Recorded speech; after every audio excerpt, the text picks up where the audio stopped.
Welcome. It is Verdict with Senator Ted Cruz, Ben Ferguson with you. It's so nice for you to join us today, and we've got a lot to talk about. The world's talking about Iran right now, Senator, and we've got updates on where we are in this war with Iran. Well, we're in week 2 of the war with Iran, and I will say the successes continue to build up. If you look at the first day of this conflict, Iran launched 350 ballistic missiles. By day 8, that had dropped to 15. Yeah. The second day of this conflict, Iran launched 541 drone attacks. By day 8, that had dropped to 12. What we have done in less than 2 weeks now, we have taken out Iran's air defenses.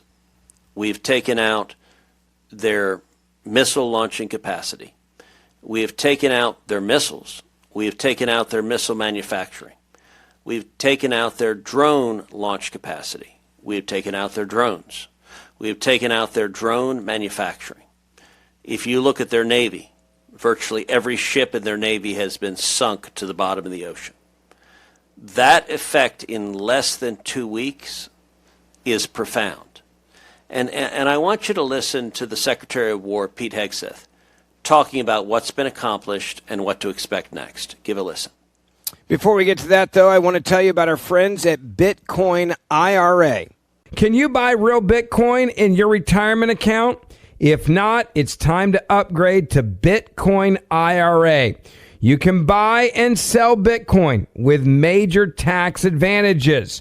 Visit bitcoinira.com/Ben to learn more right now. That's bitcoinira.com/Ben or call 866-679-7871. That's 866-679-7871. All right, Senator, so let's play for everybody. Let me interrupt you right now, Ben. So you're right now in Cabo. I am. That's true. Yes, that's true. And I just want to thank you on behalf of every Verdict listener, but especially the Verdict viewers. So there are a lot of Verdict viewers who watch on YouTube, who watch on Facebook. And I just want to say I'm really glad that you are not in a Speedo right now.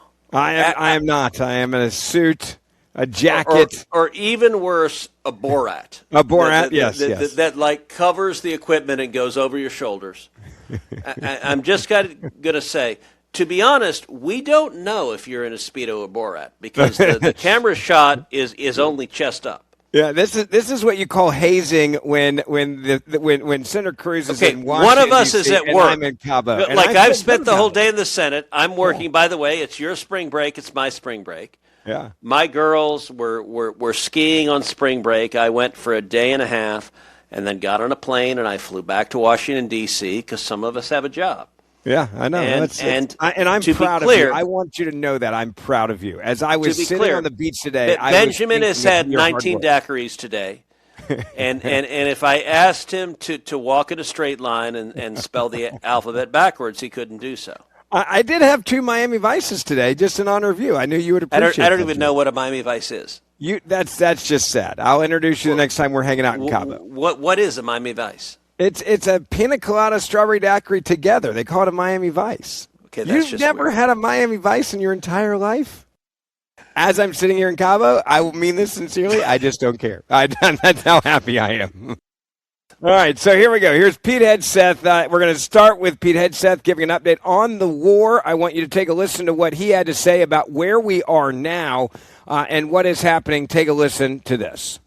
On day 10 of Operation Epic Fury, we are winning with an overwhelming and unrelenting focus on our objectives, which are the same as the day I gave my first briefing here on Operation Epic Fury. They're straightforward, and we are executing them with ruthless precision.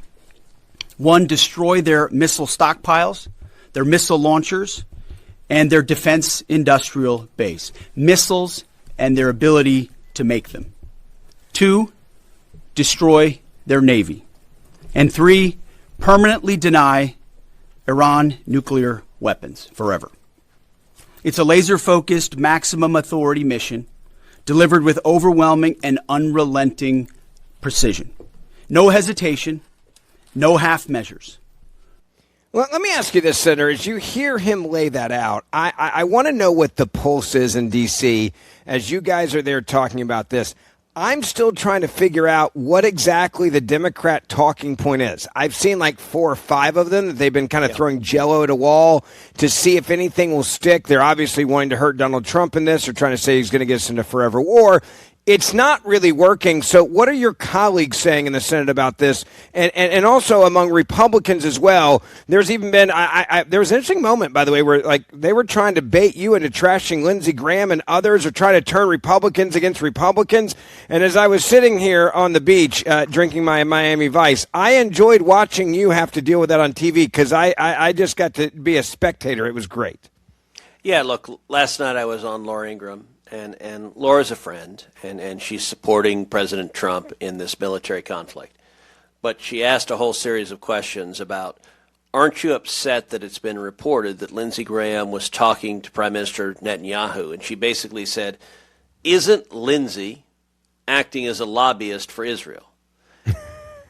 And I said, Laura, with all due respect, no, and that's really a silly question. Listen, Lindsey... I agree with Lindsey on some issues. I disagree with Lindsey on other issues. You look at the Iraq War, Lindsey was a big proponent of the Iraq War. I think the Iraq War was a serious mistake. I think it did harm to the United States, and I've said that for a long, long time. So Lindsey and I are on totally different pages when it comes to Iraq. When it comes to Iran, Lindsey and I agree. I think when the Ayatollah says death to America, he means it. I think President Trump is right to act to take out the leadership in Iran because having radical Islamist leadership that wants to murder Americans is bad for America. The regime in Iran has been the world's leading state sponsor of terrorism for 47 years. They provide 90% of the funding for Hamas, for Hezbollah, and for the Houthis. They've killed nearly 1,000 Americans in the last 5 decades. The Ayatollah, he leads mobs chanting death to America, and he hires 2 different crews of hitmen to try to murder Donald J. Trump. Yeah, not now, one, by the but way, 2. And can we pause on that for just a second? And one was just convicted in the last week of doing so. Yeah, I was going to say, let's spend a moment on this because this is part of the Democrats' talking point, and I've been fighting this pretty hard on TV as well. And they're like, well, they weren't. There was not a direct threat here. This was not a direct threat to America. Totally false. You're now putting people in harm's way. Let's make it very clear on this show, as you described it, not 1 but 2 that we know about were sent to try to take out and kill the President of the United States of America. That came directly from Iran. And by the way, the hitman told the Department of Justice, I was hired by Iran, I was trained by Iran, and my purpose was to murder President Trump. There's no dispute that it was Iran that was paying for this. And I will note, if you remember last year when I was interviewed by Tucker Carlson, it was an unhinged interview, but he disputed me. He said, no, I've never heard that Iran's trying to murder Donald Trump, which was insane and totally counterfactual. And it's hard to actually argue with someone for whom facts don't matter and they just make up facts. But then Tucker said bizarrely, well, and if Iran was trying to murder Trump, we should attack them now. We should nuke them. Yeah. Which was insane. And by the way, I will say in Monday's podcast, we pointed out, Tucker has become such an Islamist shill. Such an Israel-hating zealot, such an advocate for every Islamist enemy of America, that he has argued this week that President Trump's demand for unconditional surrender of Iran means that Iran should expect American soldiers to rape their wives and daughters. Yes. That is an absolute slander of our American servicemen and women. It is totally false. It is ahistorical. We don't do that. Other armies do that. America does not. And he also argued that he thinks America is going to nuke Iran. Yeah. To be clear, that's what jihadist Tucker said in his interview. We should do if Iran was trying to murder President Trump. We now have one of the hitmen convicted in a federal jury for trying to murder Trump. So Tucker's bad faith, disingenuous position is we should nuke them. Of course we shouldn't nuke them. We're not going to nuke Iran. That is bizarre. That is wrong. We're also not, there is no circumstance in which American soldiers are going to rape the women of Iran. But do you know who is broadcasting Tucker's broadcast right now? Literally, Iran, state-sponsored media, is broadcasting it to their people. The government of Iran is broadcasting Tucker to their people. The Muslim Brotherhood has retweeted and put out Tucker's broadcast to the world. RT, the press organization of Russia Today, is pushing out Tucker. So you want to talk about a damn effective propagandist for people who hate America. And this is the slippery slope of Jew hate and Israel hate. You start with just hating Israel and Jews, blaming everything bad in the world, it's the Jews. And you very quickly get into the problem is capitalism. By the way, Tucker is now attacking capitalism on a daily basis and he's embraced Comrade Mondami as the mayor of New York. He's defended him repeatedly. He's embraced Nicolas Maduro, the Marxist, America-hating dictator of Venezuela, who Donald Trump went and rightly apprehended for being one of the biggest drug dealers in the world, killing Americans. Tucker is defending him. And that pattern is incredibly dangerous. We're seeing it play out every day. By the way, side note, this is going to be interesting. I want you to guess in 2000, this would probably be 2009, 8 or 9, my big, to date, right now, the biggest contract I've ever been offered in my entire life to do radio or TV, do you know who it was from? I'm guessing Tucker, and what I want to ask is, did you have to buy a home in Qatar like he has done? No, that's a good guess, but no, it was not. My biggest offer in the history of my career was RT. They were trying to hire conservatives. And so in 2000, whatever year they came into America in the marketplace. What? How much did they offer you? Oh, dude, it was 7 figures. I mean, I don't remember. Like seriously? Like instant get rich money. So like they offered you over $1 million. Yes, over $1 million. So to say Vladimir Putin is wise and a damn good looking man. So this is how they entrap people as I describe it. In the Bush years, I get a phone call from a former worker / TV executive from Fox News Channel. And they said, hey, I've moved on to something else. I'd love to meet with you. I'm like, sure, more than happy to meet. I'd worked with him before at Fox News Channel. Like, okay, no big deal. I go to lunch in D.C. That's where I was living at the time. And she hands me her card, and she's working for RT. And I'm like, RT, like Russia Today? And she's like, yes. And she's like, we would love to have you come on and just give your viewpoint. We would never tell you what to say. We would never tell you what to, we want you to just be exactly who you are. We want a fair and balanced conversation about the world. We think you would be great. I'm still in shock. I'm like looking for cameras. I'm waiting for somebody to come out from the side room, we got him. And I'm like, I literally looked, I was like, there's no amount of money that is going to make me work for I think I said Vladimir Putin. They were like, well, here's the offer. And they slid it across the table. It was like a scene out of the movie, and I opened it. It was 7 figures. And I literally you remember the number? Tell me what 7 figures means. Do you remember? It was well over $1 million per year, but it was a multi-year deal. So it was like $1.1 million, $1.9 million. I can't remember if it was I want to say again a long time ago. I want to say it was like $1 million, 2 or 3, and that was their first offer per year. So I leave the meeting. And I'm like, look, I'm not going to do it, but thanks. I just think about it, and I'm like, I'm not going to do it, but thanks. They're like, well, if you ever want to come on as a guest or if you ever change your mind. So I leave, and I called John Ashcroft at the time. He was the former Attorney General. I was like, John, I just got offered money from Vladimir Putin. He was started chuckling like Santa. He was like, Russia Today? I was like, yeah. He's like, you're like the 8th person that's called me today to tell me in the last week they're getting an offer from Russia Today because they're trying to legitimize themselves in America for their propaganda. And then they were on TV until they invaded Ukraine. And then RT like fired everybody in America. But I knew people that took the money and got rich. Like I knew like legit people like, yeah, I'll take the Russian cash. Like no problem. That is, by the way, the reason why I bring that up is because of with Tucker Carlson, when everybody's like, well, is there really money to be made to be like anti-America or anti-Israel? Yes, there is lots of money that people are getting paid. I don't know who's getting paid, but a lot of people are getting paid. So just know that money is real. So by the way, we know that of foreign funders for U.S. universities, yeah, the number one country in the world, do you know what it is? Is it China? Nope. Really? Russia? Nope. Iran? Nope. All right, who is it? Qatar. Oh, okay, there you go. $6.6 billion with a B. 6.6 billion comes from Qatar to our universities. To our universities, you want to know why our universities are so rabidly anti-American, so rabidly anti-Semitic, so rabidly anti-Israel, so rabidly anti-capitalism, so rabidly...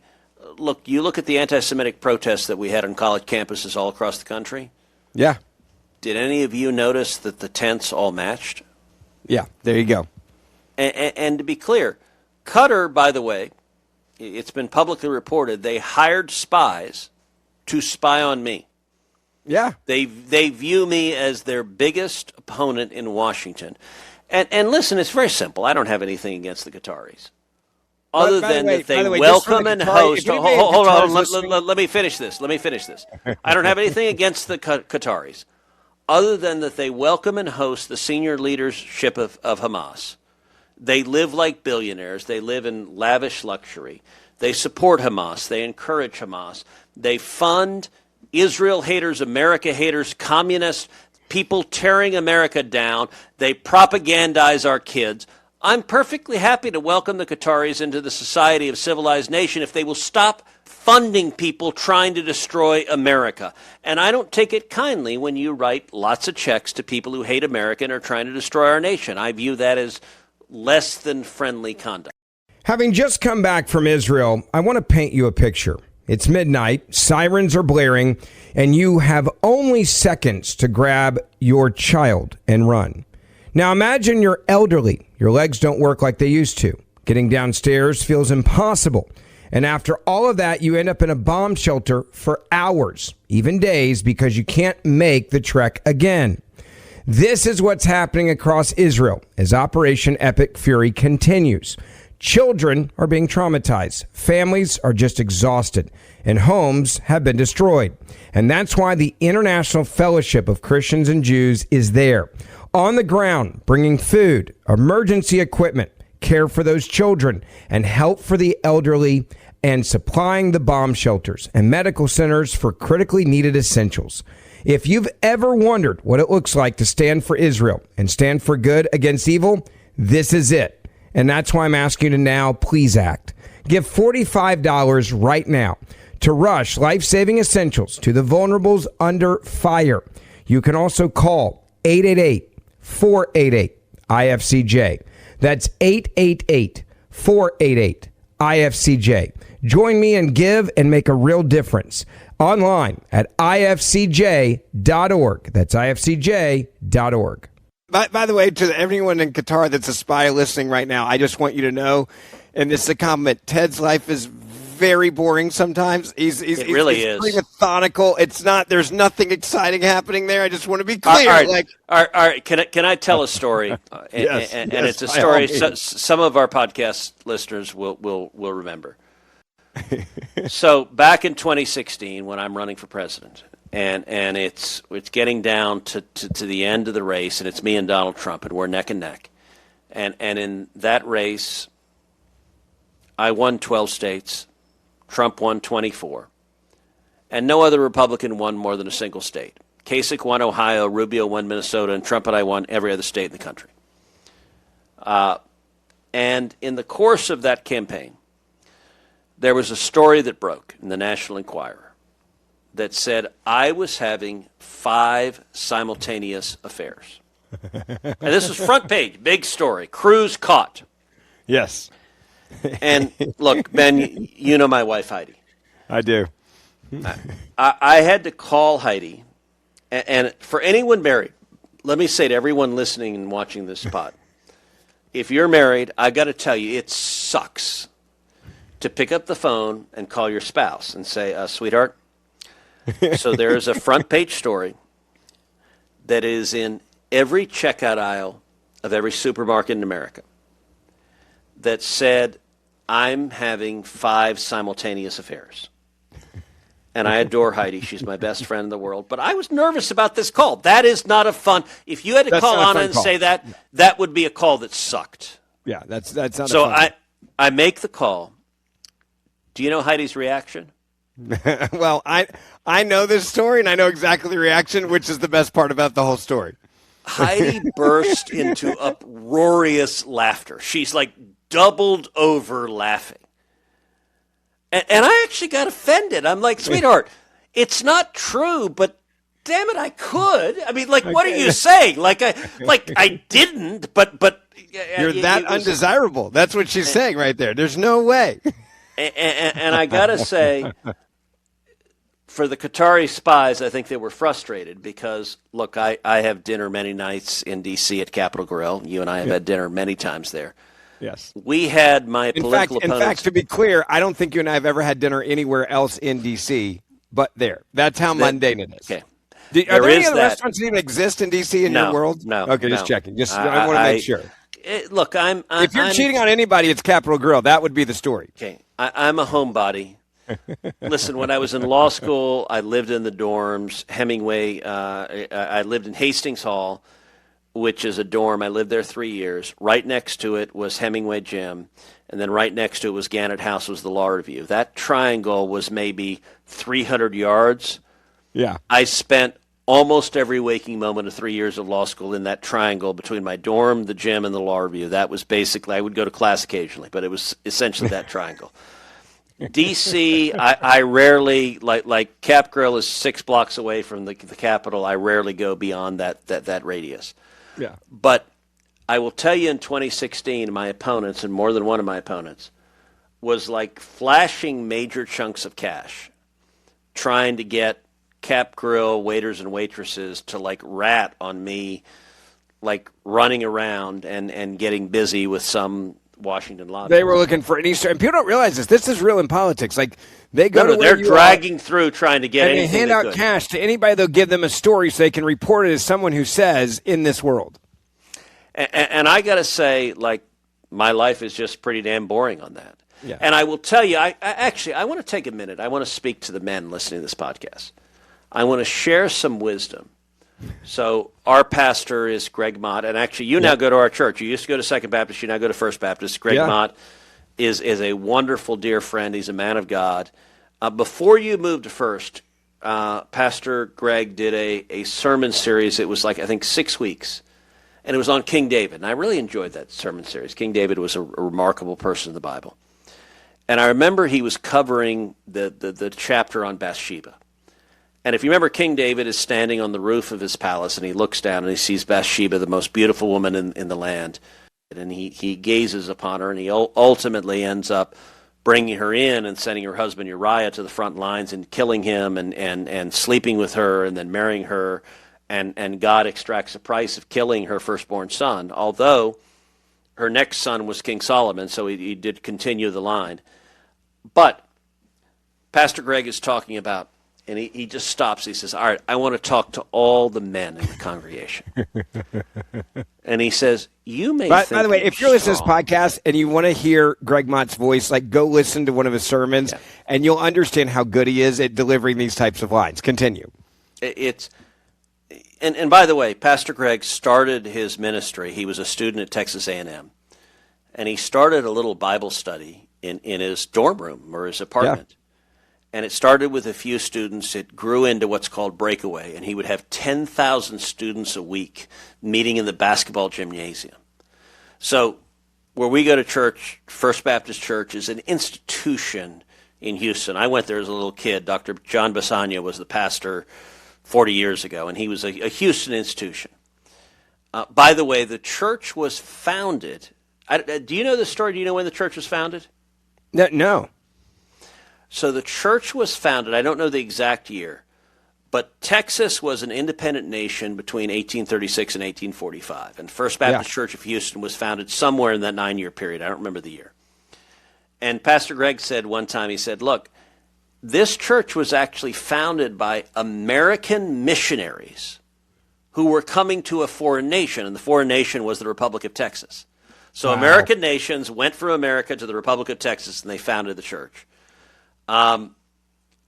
Anyway, what he said to the men in the church, and by the way, so Pastor Greg built up Breakaway, and it was getting 10,000 students a week to come to this Bible study at A&M. And then when Dr. Bassanio retired, First Baptist did a search, who's our new pastor? And they actually found Pastor Greg. He was 33 years old. And they brought him in. He'd never pastored a church. He just led this Bible study at A&M. They brought him in, and he's led. Pastor Greg and I are exactly the same age. We're both 55. And they brought him in and he's become our pastor. And he's a great pastor, but what I admire most about him is he's incredibly humble. Yes.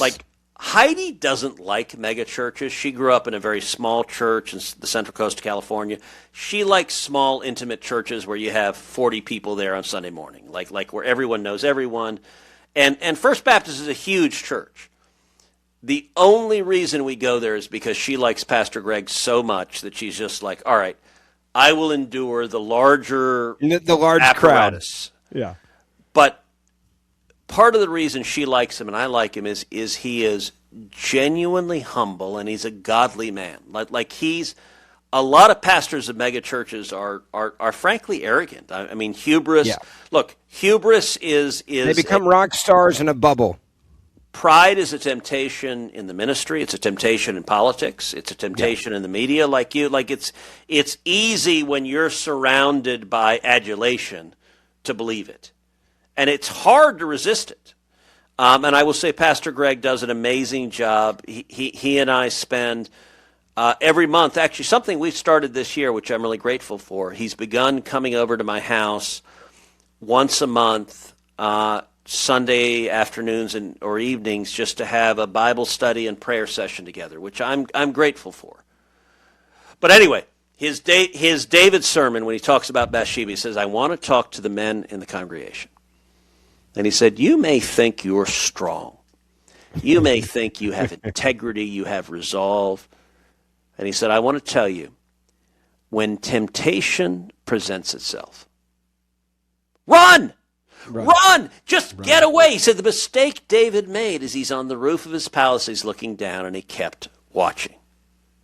What David should have done is turn around. And by the way, the Bible describes David as a man after God's own heart. And he said David should have turned around and just gotten himself out of that. So before we wrap, I want to get back to something else, political world, that I do think is important for us to cover real quick. And that is the one thing that the Democrats seem to be being able to grab on and something tangible here is gas prices. I know you've been around the president. I know you're in D.C. Yep. The president's been pretty clear about this. This is going to be a short-term increase. Democrats do seem to be latching onto this. Like, remember when egg prices was like a big thing in the political world? Yep. This is the new egg price thing, right? Oh my gosh, Donald Trump says he's going to lower price of the pump for you. Look at it now. Look how bad it is now. It's going to be, $10 a gallon in California. It's going to be $5, $6 a gallon everywhere else. The president's come out and says it's going to be short term. I believe him. I think also seeing how hard we're hitting Iran right now is also showing the timeline here that they are wanting to do everything as fast as they can. Why drag this out? Go all in, do it quickly, get the pain over with, and let those people hopefully rise up and take over Iran and actually move forward. Are you that worried about the gas prices? I'm not yet. Like, if it's 3 months from now or 2 months from now, I'm going to be more worried. But right now, I feel like this is exactly on schedule or ahead of schedule as the White House has described it. Yeah. So, look, there's been a short-term increase in gas prices. And any time there's a military conflict in the Middle East, gas prices go up because a lot of oil comes from the Middle East. And so military conflict has an effect on supply and demand. I think this will be short-term. One of the things to remember is, 6 months ago, gas prices were about, I don't have the exact number off the top of my head, but about $2.50 a gallon. Yeah. They've risen about $1. They're about $3.50 a gallon. This is national averages. And so it is true that over the last 6 months, gasoline prices have risen. Where were they 18 months ago? Under Joe Biden, they were nearly $6 a gallon. Yeah. So by any measure, they're massively cheaper than Joe Biden. Yes, they've gone up from about $2.50 to about $3.50.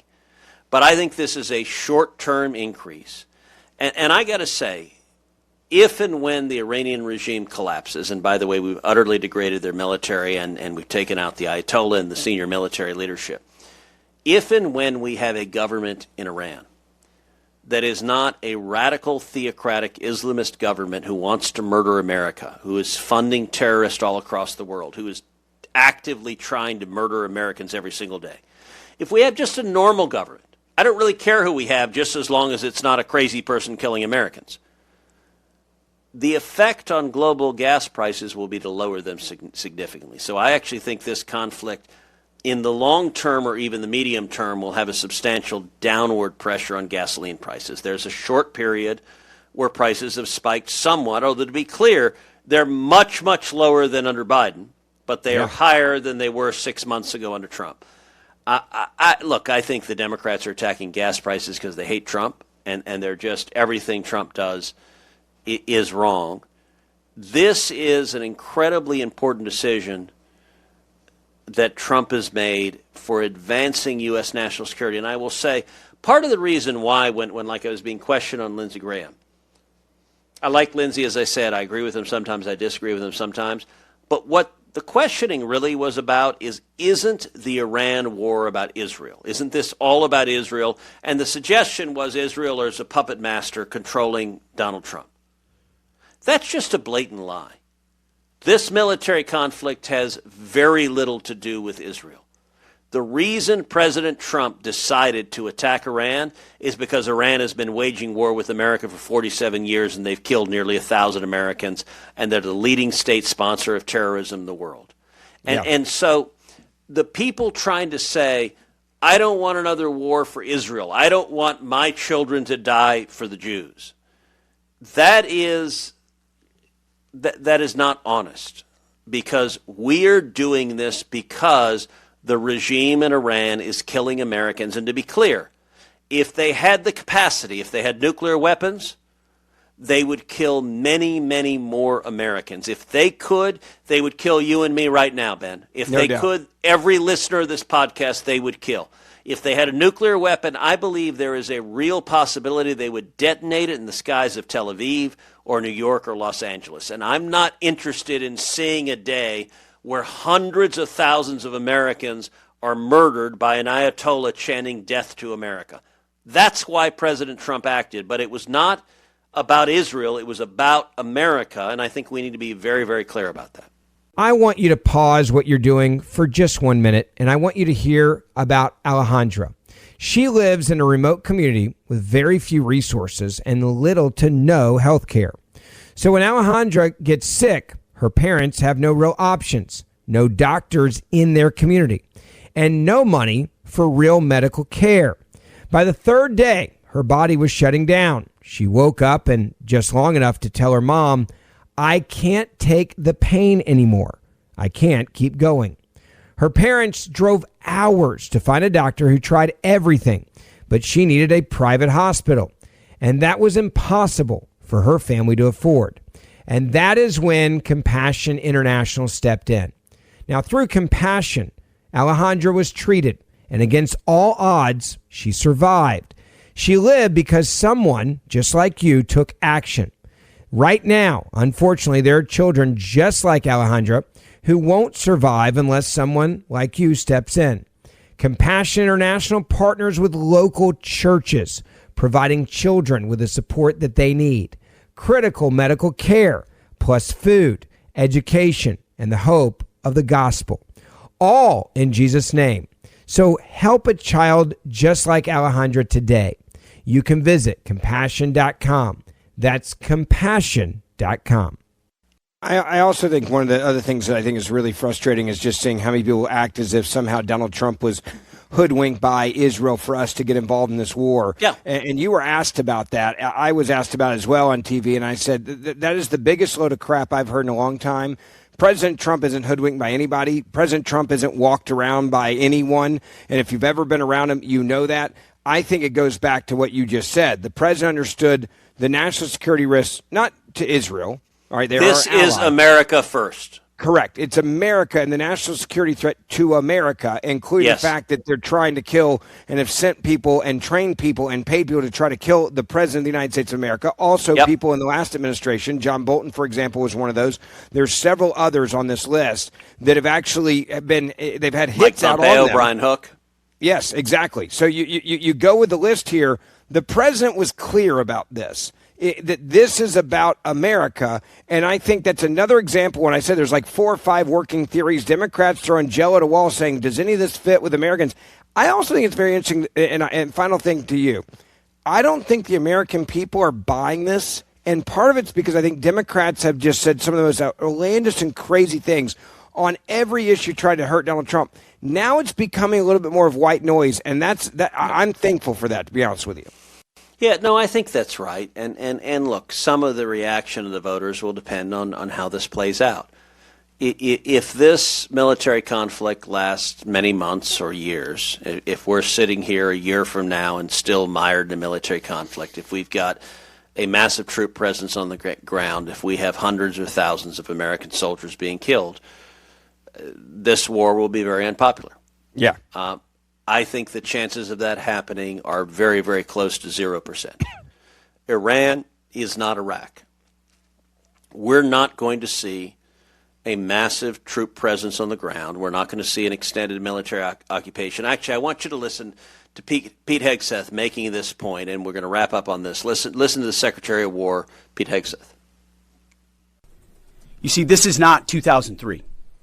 This is not endless nation building under those types of quagmires we saw under Bush or Obama. It's not even close.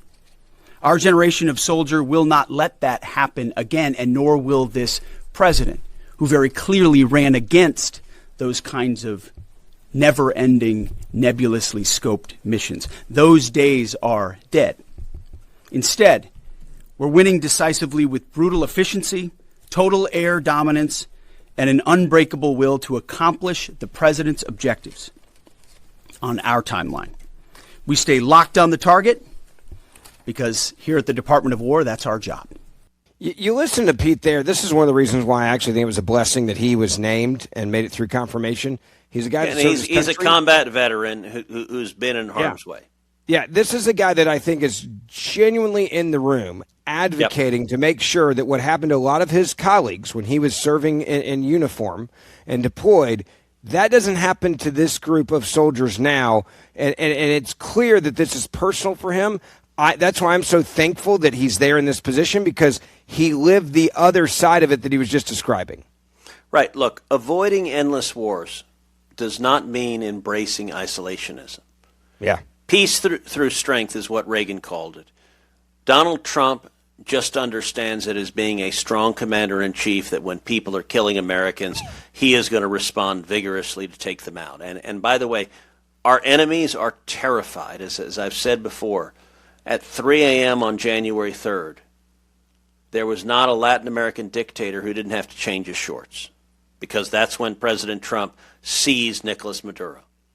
What is happening in Iran, the top leadership has been taken out. Every bad guy, every person who hates America is really, really worried right now, because this is a nation that defends itself. And by the way, that makes clear if you kill Americans, there are going to be massive consequences to it. Barack Obama and Joe Biden's weakness and appeasement that if you kill Americans, oh, well, we're not going to do anything about it, that invites more people to target and kill Americans.